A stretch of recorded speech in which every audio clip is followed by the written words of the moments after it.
Allah is Ghafoor, Allah is Rahim, Allah is the one who loves the Muhsineen. He is our creator, He is our sustainer, and He is the one who Bismillah, walhamdulillah, wassalatu wassalam ala Rasulullah.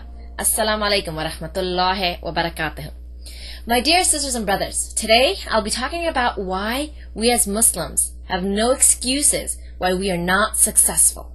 I will share with you all 3 powerful stories that you may ponder them and share them with others. And I pray that by the end of this talk that you're inspired and motivated to begin to achieve your destiny, inshallah ta'ala. Also, at the end of this talk, I will share with you my secret formula for no excuses. I want you all to imagine that for a moment, if you're a sister, that you're a woman about to have her first baby. And for the brothers, I want you to imagine that in just a few hours, you're about to be a dad. You're so excited, you're having your first baby. MashaAllah, you've been praying for a healthy baby all this time.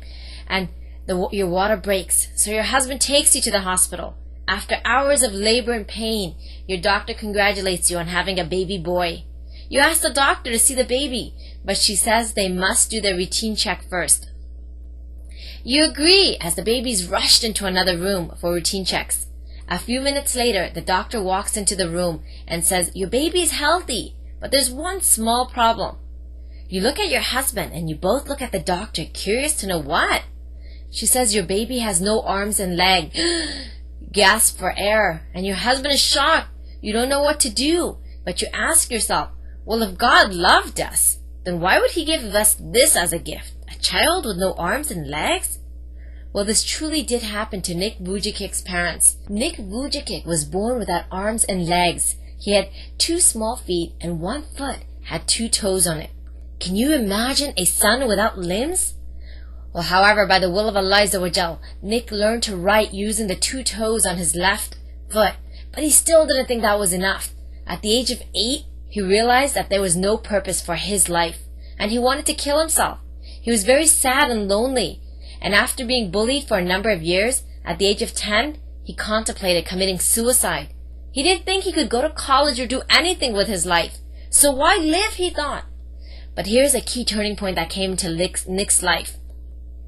It's when his mother came to him and showed him a newspaper article about a man dealing with a severe disability. This made Nick realize that he was not the only one with major struggles.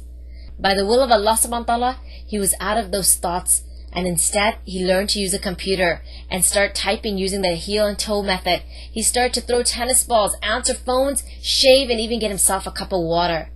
Well, when he was 17, he started to give talks at his prayer groups, and eventually he started his own non-profit organization, Life Without Limbs. You see, Nick could have felt sorry for him for the rest of his life, and he could have been dependent, and he could have not cared. Instead, he turned those emotions and then turned it into energy and turned it to use it for him instead of against him, what he was blessed with. You see, Nick eventually began to realize that his accomplishments were inspirational to many, and he began to thank God for being alive. It wasn't long that Nick graduated from college at the age of 21 with a double major in accounting and financial planning. He began his travels as a motivational speaker, focusing on topics that today's teenagers face.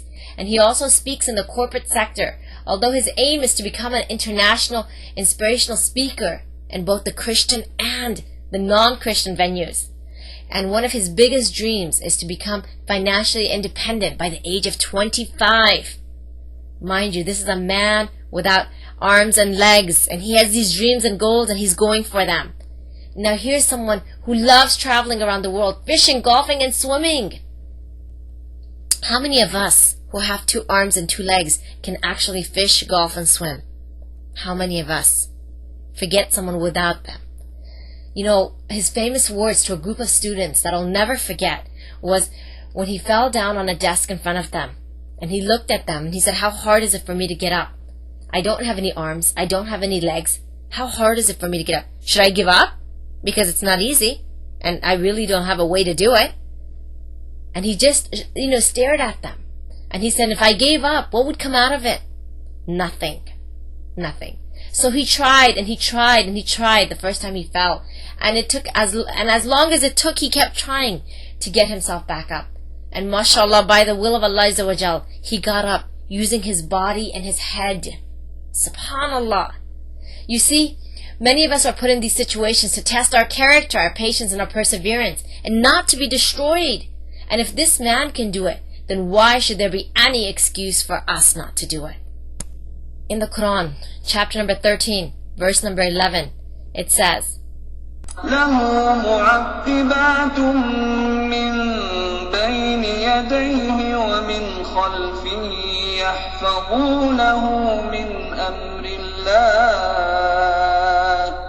إن الله لا يغير ما بقوم حتى يغيروا ما بأنفسهم وإذا أراد الله بقوم سوءا فلا مرد له وما لهم من دونه من وال. Verily, God does not change men's condition unless they change their inner selves.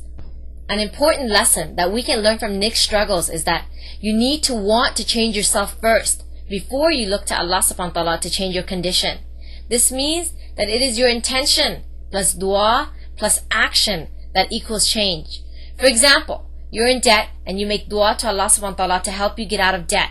However, if you aren't working extra and you're not working on a solution to get yourself out of debt and your only solution is to make dua, that'll probably never happen. You must take the action to be able to change your condition, inshallah ta'ala. Again, it is your intention plus dua plus action that actually equals change. You see, many of us go on in life thinking that we can't make a difference, that we're not important, and that we're just simply going to go through life as another body and barely be there. Well, what do I mean by barely being there? I mean that we're half dead and half alive. Many people ask me, Zora, how can that be? I say, when you're not striving for the sake of Allah Azza wa Jal, with all of the resources at the tip of your fingers, then you're already half dead. You've given up without even trying. And I'm also here to tell you that if you're breathing and you're alive, that you can make a difference, inshallah. You see, each one of us was created for a reason. We have a genius that Allah Azza wa Jal has given us. And so you're probably asking yourself, genius, me? I don't think so. Well, many people honestly don't think that they have that gift, or that they were not blessed with a certain gift. This makes them give themselves the excuse that they're either too old, or too young, or don't have enough money, or don't have enough time, or don't have enough education, etc. Do you know that the majority of people who live never discover their genius? They just do what they must to make a living and live day by day. Well, what is the purpose of life? Many people think that the purpose of life is to just make a living. This is what I did. It's our parents that teach us to go to school, then get a job, make money, get married, have kids, go to Hajj, retire, and die. Isn't that the American dream? Well, living in America and going to public school, I used to think that was the purpose of life. That you were born to do that stuff, and when your school was ended, you got that job, you got married, you had your kids, you helped out with what you could, you went to as many parties as you could.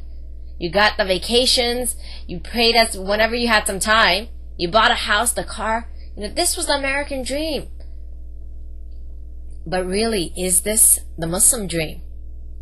If people in society actually believe this, then how do we discover our inner genius? You tell me. Well, I'm sure you won't be surprised to find out we're not supposed to technically find out our inner genius. And the biggest reason for that is because we're not following the Muslim dream. We're following, the man-made dream.